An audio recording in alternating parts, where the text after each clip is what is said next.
ভাই একটা বিখ্যাত প্রবাদ আছে বুঝছেন, কি জানি বলে সঠিক আমার মনে পড়তেছে না। মানে ওই যে অমুক ঘরে কে রে, আমি তো কলা খাইনি, এরকম। তো যাই হোক, এরকম একজন ক্রিকেটার বাংলাদেশ দলে আছে, তার নাম হচ্ছে তাইজুল ইসলাম। তার ক্যাপ্টেন্সির প্রতি এত লোভ ভাই, কিন্তু এটা কখনো স্বীকার করে না। আমরা তো বুঝি।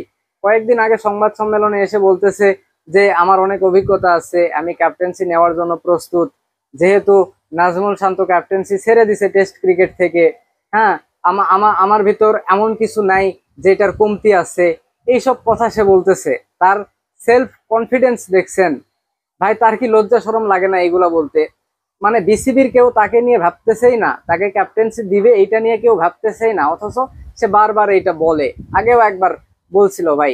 হ্যাঁ, তো এই হয়েছে তার অবস্থা। এই যে সেলফ কনফিডেন্স, এইটার থেকে তার আত্মসম্মানটা নিজের ভিতর নিয়ে আসা জরুরি বেশি, আমার কাছে যেটা মনে হয় ভাই। তার ভেতর নাকি সব আছে, এমন কিছু নাই যে তার ভেতর নাই। হ্যাঁ, অভিজ্ঞতায় ভরপুর। যার বোলিং আসলে এই যে বাংলাদেশের মাটিতে ছাড়া খুব বেশি আমরা ভালো দেখতে পারি না। আবার ধরেন ওই যে শ্রীলঙ্কাতে গেলে গেলে একটু ভালো করে, ওইখানে একটু মানে স্পিন বান্ধব পিচ পাই। তো এই হইছে অবস্থা। এই হইছে অবস্থা, দেশের মাটি ছাড়া যার পারফরমেন্স আসলে মানে একদম লো, সে সে দেশের বাইরে গেলে মানে প্লেইং ইলেভেনে থাকবে কি থাকবে না এইটা নিয়ে সন্দেহ করা যায়। তাকে নাকি ক্যাপ্টেন্সি দেওয়া লাগবে, তার নাকি অভিজ্ঞতা ভরপুর, তার তার ভিতর নাকি সব আছে, হ্যান ত্যান এইগুলা বলে।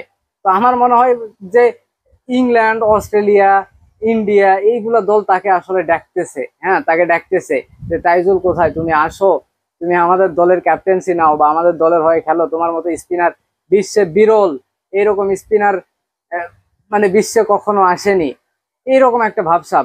এই মিরপুরের পিচ আর এই আমাদের দেশের মাটি কত ক্রিকেটারকে যে মানে মিথ্যা আত্মবিশ্বাসে ভরপুর করে তুলছে। এটা এটা কি বলবো, এটা এটা আসলে কি বলবো। মেহেদী মিরাজও সেম ক্যাটাগরির, কিন্তু কিন্তু তার ব্যাটিং এর জন্য সে টেস্ট ক্রিকেটে খুবই ভালো ব্যাটিং করে। টেস্ট ক্রিকেটের জন্য মেহেদী মিরাজ একদম মানে একদম সলিড একজন ক্রিকেটার ভাই। কিন্তু শুধুমাত্র বোলিং এর ক্ষেত্রে যদি চিন্তা করেন টেস্ট ক্রিকেটে, মেহেদী মিরাজও দেখেন দেশের মাটিতে খুবই সফল, বাইরের মাটিতে গিয়ে তেমন সফল মেহেদী মিরাজ না। প্রত্যেকটা স্পিনার, আমাদের দেশের প্রত্যেকটা স্পিনার সেম ভাই, দেশের মাটিতে মানে খুবই ভালো পারফরমেন্স করে। হ্যাঁ, একটার পর একটা উইকেট পটাপট তোলে, বিশেষ করে আমাদের এই যে মিরপুরের উইকেটে। কিন্তু বাইরের দেশে গিয়ে তারা একদম যাচ্ছে তাই পারফরমেন্স করে, একদম যাচ্ছে তাই।